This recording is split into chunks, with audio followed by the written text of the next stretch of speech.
Mr. Wizner, in cases that you've handled, the government has argued that the entire subject matter, rendition to torture, is a state secret. In the last Congress, we held hearings on rendition.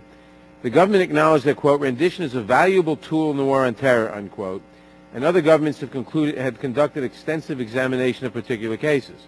In view of these facts, what are we to make of the government's argument that the entire subject matter is too secret and warrants outright dismissal of the cases?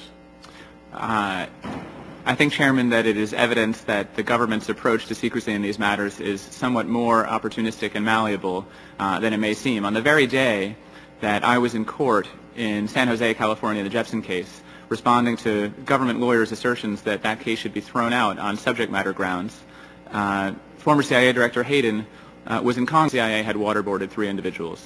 And so that when it is in the government's interest to reveal those matters for whatever reason, the government is quite forthcoming with that information. If it needs to put it in the public record to ensure that it can prosecute or execute alleged terrorists, when it finds itself in the position of being a defendant in a civil case, the same information becomes secret as a way of avoiding accountability.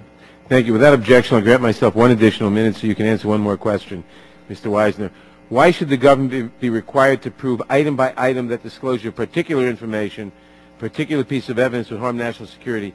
Why isn't it sufficient for the court to accept as reasonable the government's assertion that in its expert view, litigation will require revelation of state secrets at some point, that dismissal is justified at the initial pleading stage? Judges are not clairvoyant.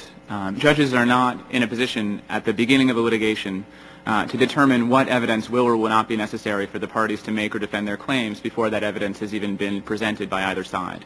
And when that argument is being advanced by an executive branch official who stands to gain from the dismissal of the lawsuit, I think courts need to be even more wary about it because of the inherent conflict of interest that's there.